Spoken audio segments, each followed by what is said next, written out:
Hi, welcome back to Yewitv. This is your girl Yewitv. Thank you for tuning in, and today I'm gonna be doing a story time. As you can see by the topic, I will be talking about my experience growing up in a foster home. Yeah, I know. So with no further ado, let's get into this video. Alright, so just before we continue with the topic, make sure you subscribe, click the thumbs up, and as well as turn on your notification button so you can get new videos from me.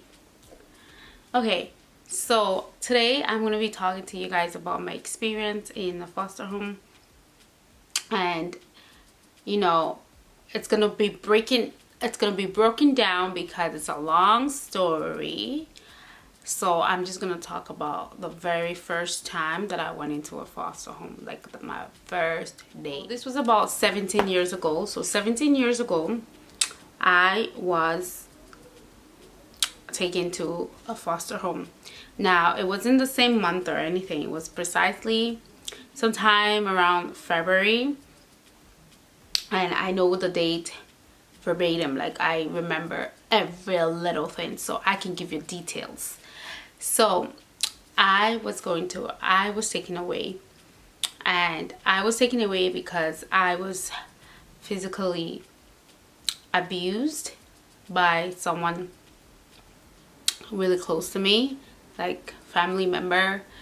I was physically abused, and yeah, so they had to take me away. They had to take me into the system, the foster home, the foster care. And I remember precisely what happened was I went to school, something happened. I wasn't supposed to do something, but I ended up doing it. And then I was flunking grade 9 math. Yes, friends. So I was flunking grade 9 math. Like I wasn't thinking, I was always, not that I wasn't thinking, but I was always stressed about school. Like I didn't have the interest for school per se, so I didn't want to, you know, put all my effort into learning pretty much. So basically what I did was I went home, and I usually I had a babysitting job then. So I had a babysitting job, and I babysat like little children, and that was like my little way of getting some form of income. You know, you're doing a babysitting job and you're getting like little change here and there. So that's what I was doing, and I think I was like 15 years old or something like that. And I went to school. I had this one friend, we were like best friend then, and she was like telling me, like I tell her everything. Like she was really cool, so I tell her everything, and then she's taught me, she's like, oh, why you come to school like that? Like, why do you look like that? And I was like, I don't know, like, you know, I got in trouble and I got like smacked, whatever. And she's like, oh, is that why you're wearing like this long? Because I was wearing like a long sweater, because I went to a uniform school. So I was wearing a long sweater, and it was pretty like it was kind of winter time, but it was still not that, like, it was after January, so the weather was still cold, but I was pretty much always wearing sweater, always covering up, had like terrible low self-esteem, and I was really scared to tell her. But then she's like, oh, what did she say? She said it in past. She's like, if you not tell me, okay, I can't even speak patois. She's like, if you not tell me this, me and you not gonna be friends, whatever. So I was like, what? And I was 59. I wanted friends because I didn't have friends. So I wanted friends. So I was like, I don't want to lose her. So I told her what happened. And then she like encouraging me. She's like, you got to go to the guidance counselor. You got to talk about this. And, you know, you got to figure this out because this is becoming too much. So I was like, oh, okay. But I was still nervous. Like I didn't want to say anything. Like I didn't want to be a problem, because I always think I'm the problem. So I didn't want to say things like that. So I was like I was getting really like scared about it. So then we did end up going to to the guidance counselor, and we did, and I was like literally having an anxiety attack. Like I just couldn't like figure out how to talk about it. And then I also had a sibling in the house, like an older sibling that I was living with, but for some circumstance reason he was not living at home at that time, so he was like kind of like my witness. So when this whole thing was going on and I had to go to and say all the things, because one of my oldest sibling had moved out of the house, I was able to have that witness there and say like, oh yeah, we do, you know, so did this to us sometimes as a form of discipline, like our parent or whatever. Let's just say our parent, because I don't want to put names out there. So I was like, okay. And then so I felt a bit more relaxed, like okay, I can open up now. So I did open up and I said this, and the next thing I know is I had to be like, they contacted social services, whatever, and in Canada here, CAS they're called, so which is Children Aid Society. So basically I was so terrified. I'm there like having this like, oh my god, I'm gonna get in trouble, I'm gonna get in the worst, like this person's gonna like I'm gonna get it, like why did I talk, like why did I have to open my big mouth, like why did I do all this stuff. And I was having such a panic attack. I was like, I don't know what to do, like maybe I shouldn't have said anything, maybe I should have just kept my mouth shut. And at the end of the day, they came, they helped me. Because I usually after school, because I was, like I said, I was babysitting, so Monday to Friday I would babysit right after school, which was like 3:30ish to like 5:30 or something, or 6, and I was babysitting 3 kids then, and I was making like 160 every 2 weeks for a 15-year-old. That was good money then. So anyways, I was doing that, and then basically I went to their house, and next like the social worker pretty much took me from I walked to their house, because the school is like 10-minute walk to the place where I was babysitting the children. And then I walked there, and I had to, you know, try and get in contact with the parent and be like, I can't do it today because there's something came up, and it was very difficult to get okay, I'm talking with my hand too much. So it was sorry. So it was very difficult to get a hold of the parent at that moment because they were still at work. But I ended up doing it, and the worker was there. So the worker, I think I can recall it was a male worker that came and picked me up, and I didn't even get to go to my house, and they took me straight to the police station, right? They took me for like questionings and stuff like that, and I'm like, oh my god, this is it, I am done for. Like, Yewitv, you are done for. So oh my god, thinking about it now. So they took me there, and they put me in this room. Now before they put me in the room, I was so nervous, so I used the pay phone, whatever, then to contact my friend then that I talked to, and I said to her, oh my god, this is happening. I was like, this is happening, like this is happening, what am I gonna do? And you know, like if my people call you, like if let's say my dad call you, or my sibling or my other sibling call you, just say you don't know nothing. So I was like, okay. She's like, no, she got this, she's not gonna say anything. And I was like, I'm so nervous. She's like, don't be nervous, this is good, they're gonna help you, you need this, because you can't keep going through this, like you keep going through this all the time. So I was like, I'm so scared.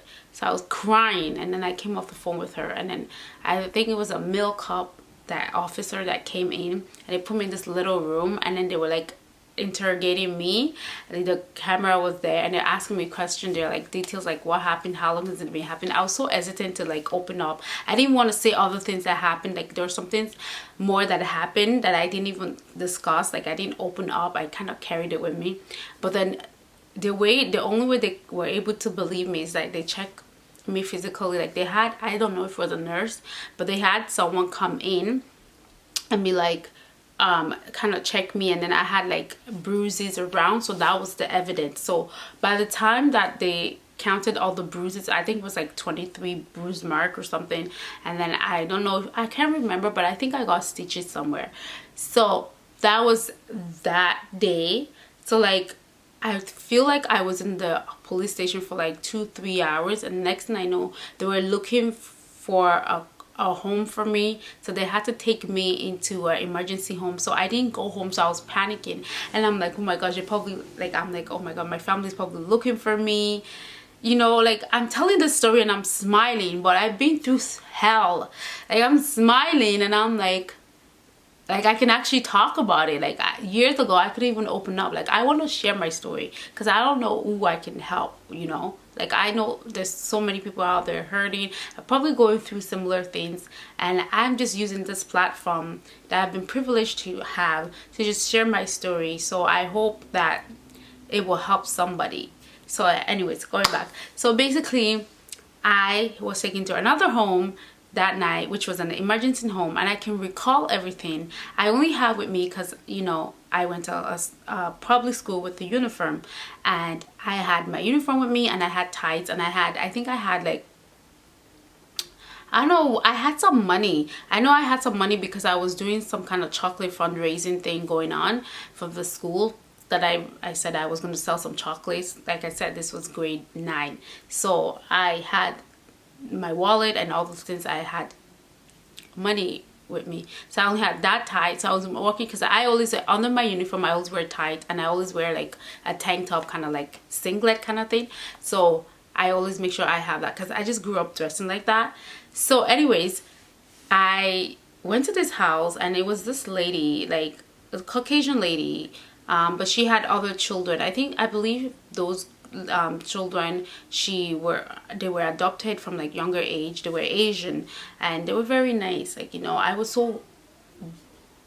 so awkward for me because this is, here I am, all this didn't happen in one day, and I'm in someone else's house, and I'm like, I can't sleep, I can't do this is my fault. Like, I have all the stupid thoughts going into my mind, and it's like killing me. It's like, oh my gosh, you want to, like, what did you do? Like, these people, like, and I kept thinking like the person that, you know, was responsible for the hurting me is gonna come after me, is gonna get me. Like, I just kept having those thoughts. I couldn't sleep. I was so traumatized. Like, when I say I was so traumatized, I just couldn't get it out of my system. So anyways, I think I stayed there for like, because I think I stayed at that place for like 2 days until they were able to find me a foster home. So they found me a place, and it was all the way in another city. It was in another city out of where I was, and they basically put me in this home. And I remember going there, and there was another girl there. I remember going there, and I was like, God, I cannot.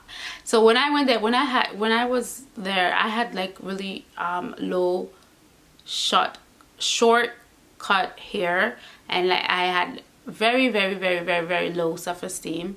I didn't even love myself or anything like that. So going into someone's home, so leaving a place 2 days later, going to someone's home, and I'm like, why am I here, like, kind of thing. I wanted to just leave. I'm like, why am I here? So I had to meet these people, and these were like Caribbean people. I love my Caribbean people. So I went into their house, and I was quiet as a bird. Like, well, birds are not quiet, but what can I use that's quiet? What kind of animal is quiet? But I was quiet, obviously, because I didn't know anything. So I was just so quiet, just sitting there, and I'm just like, this person is gonna come get me. This person is gonna come get me.